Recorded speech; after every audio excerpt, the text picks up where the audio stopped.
Olá, digníssimos! Sejam muito bem-vindos ao canal Conservadores. Antes de tudo, já deixa o seu gostei, se inscreva em nosso canal e deixa aqui embaixo a sua sugestão de tema. Interaja conosco. Hoje o nosso tema é: imprimir dinheiro é a melhor opção? Roda a vinheta!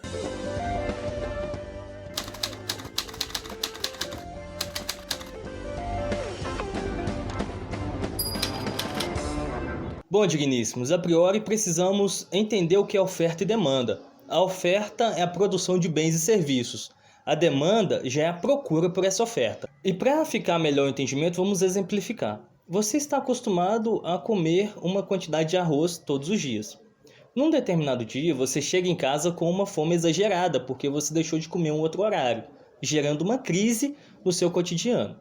E essa crise gera uma fome desenfreada, e vamos colocar o nome dessa fome desenfreada de demanda. E o arroz como a oferta. Quando você chega ali para comer e a sua demanda é maior do que a quantidade de arroz que está ali, ou seja, a sua fome é maior do que a oferta, você tem condições de fazer mais arroz e assim você faz. Ou seja, você está igualando a demanda, que é a sua fome, com a quantidade de arroz, nominado oferta. Após isso, o seu corpo começa a sofrer efeitos colaterais. Esses efeitos colaterais vamos nominá-los de problema na economia. Então, para ficar ainda mais fácil o entendimento, vamos aplicar. Se você está acostumado a comer 100 gramas de arroz todos os dias e você chega lá a uma quantidade maior a fim de atender a sua fome, a demanda, você vai desvalorizar essa oferta de arroz. Mas, se você chega com essa demanda altíssima, com muita fome, e só tem 100 gramas de arroz, você vai valorizar aquela quantidade, que é o que você já está acostumado, que é o que o seu corpo já está adaptado, para não incorrer em efeitos colaterais. E esses efeitos colaterais já sobrevieram ao Brasil, é o que a gente vai ver a seguir. No passado, o Brasil já optou pela emissão exagerada da moeda, visando resolver os problemas econômicos que o Brasil enfrentava. Isso deu início na década de 50, no governo de Juscelino Kubitschek, na criação de Brasília. Isso só foi se findar no início dos anos 90, com a implantação do Plano Real. Quem viveu na década de 80 e no início da década de 90 sabe muito bem do que eu estou falando. Pessoa ia até o mercado, comprava determinado produto por uma quantia, e à tarde essa quantia já era outra. A hiperinflação, que acabou ocasionando desenfreadamente uma crise econômica no Brasil. Com a emissão desenfreada da moeda nacional, a maioria da população brasileira tinha uma quantia em dinheiro maior do que o normal. E alguns produtores pensavam: eu não vou produzir muito porque meu produto pode ser vendido por um preço muito baixo. Eles ficaram inseguros de produzir muito. Produziram pouco, qual a consequência disso? Os preços desses produtos lá em cima. E a galera toda com muito dinheiro, e isso acabou gerando essa instabilidade financeira. Já outros produtores já produziam muito, os preços desses produtos caíam lá embaixo, a população com muito dinheiro, enfim, isso acabou gerando esse problema financeiro e econômico no Brasil, graças à hiperinflação, que veio através da impressão exagerada da moeda nacional. Então, o que fazer diante de uma crise econômica? Para que uma economia seja saudável, a moeda precisa de girar.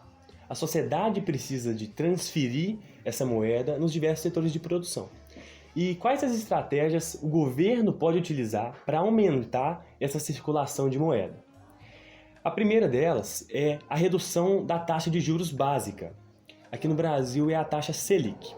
Com a redução de juros, há um aumento do crédito. Mais pessoas vão ser compelidas a pegar empréstimo, vai ter mais dinheiro na mão dessas pessoas e, consequentemente, mais circulação dessa moeda. Um outro ponto é a redução dos compulsórios.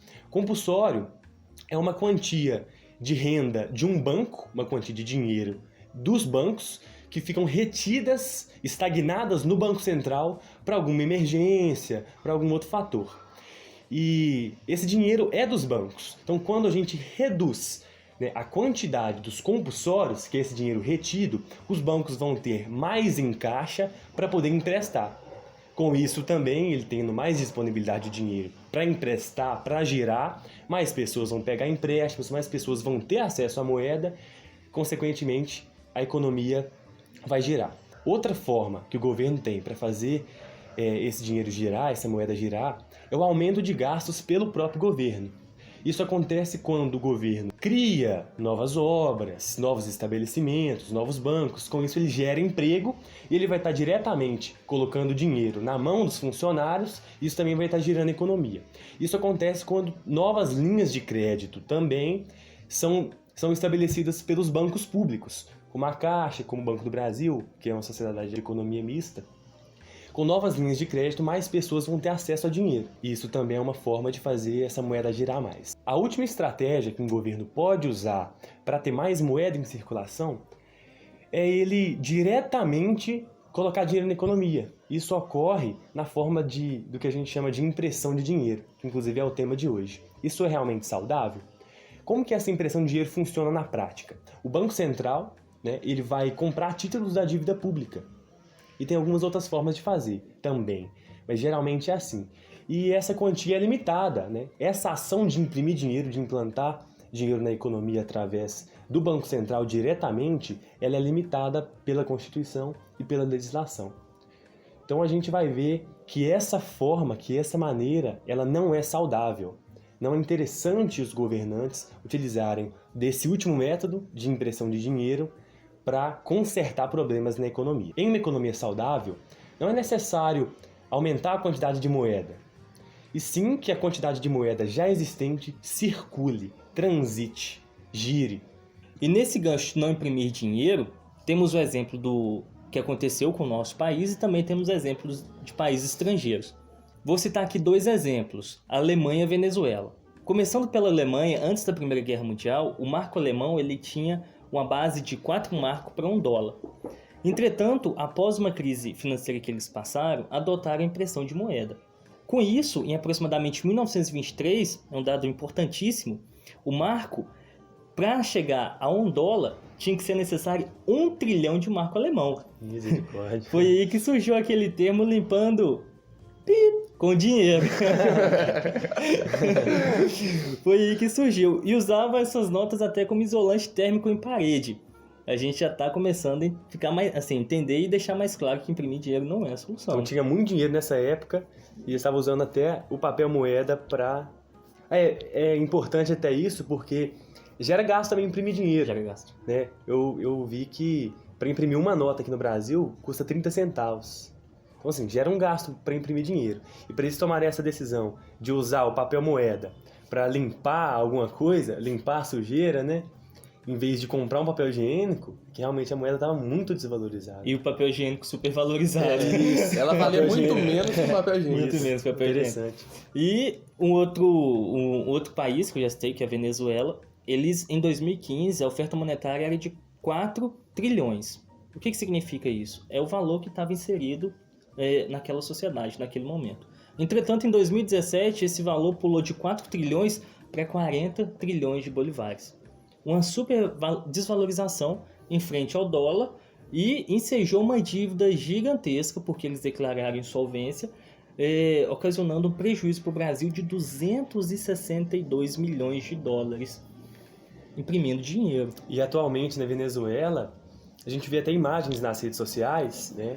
De uma ilustração do que isso representa. Está lá uma quantidade exageradíssima de moeda e embaixo o que essa quantidade compra. Está lá um papel higiênico e pilhas de nota. Né? E outra observação importante é que também nos mercados venezuelanos, as prateleiras eram visivelmente extremamente cheias de produtos. E hoje elas estão muito vazias. Isso, houve uma redução da produção. E isso gera... com certeza, crise econômica. Crise econômica porque ocasionando uma inflação. O que é uma inflação? É resultado de muito dinheiro e pouco produto. É o que o William citou. Exatamente isso. Isso está relacionado ao que você tinha falado antes, oferta e demanda. A oferta e demanda é uma das leis de Adam Smith, relacionado à mão invisível de Adam Smith, que ela automaticamente controla a economia de forma natural, né? E essa oferta e demanda também se relaciona, ela também pode ser vista a moeda, que a moeda ela não é um bem, ela representa um bem, né? A gente não usa a moeda para essas coisas, certo, a ela não é ser um como símbolo. um papel higiênico, né? na Alemanha antes da Primeira Guerra. Mas ela representa um bem, ela não é um bem. E essa lei de oferta e demanda também se relaciona à moeda. Então, se tiver muita moeda, mais que a produção no mercado, a moeda se desvaloriza. Esse que é o princípio, né, para a gente entender por que imprimir dinheiro, né, talvez não seja o melhor caminho. E é interessante porque isso tudo a gente pega como base o dólar americano, que é a referência da moeda hoje mundial. O Plano Real, por exemplo, quando foi implantado aqui no Brasil em 1994, vou deixar até aqui nos cards, o Teatro das Tesouras, a gente tratou um pouco desse assunto.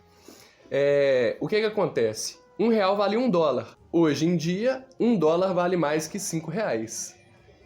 A desvalorização da moeda nacional. Isso é interessante para quem é investidor externo, porque ele provavelmente vai investir em dólar ou em euro, qualquer outra moeda, em relação ao real, supervalorizado. Diferente do ouro, por exemplo, o ouro nunca perde seu valor. Só a título de curiosidade, 1 grama de ouro hoje vale R$ 353,92. Então, exemplificando, quem comprou R$1 milhão em barras de ouro em 94, hoje esse ouro adquirido vale 5 vezes mais. A moeda desvaloriza, até o dólar. Se o dólar começar a ser impresso em uma quantidade exorbitante, a moeda do dólar também vai ser desvalorizada. Ou se todos os países também optarem por adotar o dólar, ele vai perder essa valorização que ele tem. O Panamá adotou o dólar americano como sua moeda nacional. Diferente do Brasil, que em 94, devido a esse desejo nacionalista, decidiu implantar uma nova moeda. Mas tinha a opção de adotar o dólar como nossa moeda, né? Isso, a gente não sabe como que seria, mas talvez se o dólar fosse adotado como como nossa moeda nacional, talvez a situação poderia estar melhor. Mais diferente. E só uma observação, Panamá nunca entrou em nenhuma crise financeira durante toda a sua história como o dólar como sua moeda nacional. Sim. E quem controla a emissão de notas, a emissão de papel moeda, né, é o próprio país responsável, né? O Brasil emite suas próprias notas através do Banco Central e é assim que tem que ser. Milton Friedman, que inclusive é um economista liberal da escola de Chicago, Paulo Guedes é até da mesma escola, da de Chicago, isso. E Milton Friedman que ganhou um prêmio Nobel com essa tese, falando que imprimir dinheiro gera hiperinflação. O Milton Friedman fala que o governo é extremamente essencial para isso. O controle monetário de um país ele tem que ser feito de forma correta, para que a inflação ela seja gradativa, né? Que aumente de forma proporcional e não aconteça hiperinflação como no Brasil antigo. Né? Exatamente. Então ele fala que é responsabilidade do governo manter funcionando essa roda econômica através da impressão de dinheiro, né? Ele fala que o dinheiro não pode ser impresso de forma exagerada, que isso causa a inflação, a hiperinflação, mas ao mesmo tempo, esse dinheiro também não pode faltar no mercado, que aí acontece a deflação, que é justamente o oposto da inflação. Por isso que na Constituição Federal e na Lei de Responsabilidade traz esse limite, né, de impressão de dinheiro aqui no nosso país. Exatamente. Isso, e em relação a esse controle, para a gente ver que o oposto da inflação também é ruim, a gente tem um exemplo da Grande Depressão que aconteceu nos Estados Unidos. Por volta de 1929, ocorreu esse período de recessão chamado de a Grande Depressão, e Milton Friedman explica que o que ocasionou esse período de recessão nos Estados Unidos nessa época, foi a deflação. Isso, tinha pouca nota em circulação nessa época. E com pouca nota tinha o efeito da deflação. A deflação ela causa concentração de riqueza, porque com pouca nota em circulação, né, menos pessoas vão ter acesso a essas notas, né? Nós somos Verdade. 3. Se tem 2 notas só, Um um vai de nós ficar vai sem. ficar sem. E vai causar também uma desvalorização de bens e serviços. Uma extrema desvalorização. Isso, porque o dinheiro vai estar realmente hipervalorizado, mas vai ter pouco estímulo para a produção, para a indústria. E é isso que aconteceu nessa época. E aí os Estados Unidos passou por essa grande crise, esse grande período de recessão, que é a Grande Depressão. Inclusive, atualmente, o governo federal adotou uma medida para tentar circular novamente o dinheiro da população. Porque a pandemia, né, esse coronavírus veio e a maioria da população brasileira acabou guardando o seu dinheiro em casa. E o dinheiro não tem circulado como deveria. O governo adotou uma medida que foi a emissão da nota de R$200. Essa nota de R$200 é bom a gente já deixar claro que não é a emissão dela não é o mesmo que a impressão, que o Wesley já citou no início, que a gente está falando no vídeo todo. Isso, a intenção com esse projeto de uma nova nota é justamente trocar, não é imprimir mais dinheiro para ter mais quantidade de moeda em circulação. Isso é uma estratégia para aumentar a circulação, tendo em vista que a população está guardando dinheiro em casa. Então, para essas notas menores voltarem a circular, para trocar as notas menores pelas notas maiores. Isso foi até cogitado pelo Henrique Meirelles, que foi presidente do Banco Central no governo Lula, foi ministro da Economia no governo Temer. Ele até falou que o Brasil tinha que imprimir dinheiro, que era a única solução. E aí, na verdade, o Paulo Guedes, que é o atual ministro da Economia, ele tomou, junto com o Banco Central e com a equipe, né, uma estratégia diferente. Que ninguém esperava. Isso, que ninguém esperava. A gente não sabe se vai funcionar, mas assim, não representa imprimir dinheiro e pode ser interessante. Sim. Aparentemente, estamos vendo com bons olhos. Então vamos Exatamente. aguardar as cenas dos próximos capítulos. Imprimir dinheiro, como já foi citado aqui, é uma das últimas possibilidades e a gente já relatou todas as suas consequências. Devemos entender que o Brasil também, ou melhor, o governo, não pode colocar tanto o dedo na economia, porque isso gera uma insegurança para investidores externos. Mas, ao nosso ver, como conservador, essa limitação também é necessária. Mas, por outro lado, caso aconteça de haver uma impressão de dinheiro, quem vai pagar com os custos a posteriori? Nós vamos pagar. De que forma? Com desvalorização da moeda, como já foi citado, com fuga de capitais e uma terceira que, ao nosso ver, é uma das piores, que é aumento de juros, aumento da dívida pública e de tributos, que é o que a gente questiona sempre. Se no cenário atual já costumamos questionar tributos, juros elevadíssimos, imagine esse cenário pós-impressão exagerada de moeda. Digníssimos, esse foi o vídeo de hoje. Se inscrevam no nosso canal e deixam o gostei. É isso aí. Ativem o sino, marca lá todos para receber todas as notificações de novos vídeos e deixe a sua sugestão de tema aqui nos comentários. Participe com a gente, é muito importante que vocês interajam conosco aqui nos comentários do vídeo. Siga também nossa página no Instagram. @canal Conservadores. Isso. Até breve.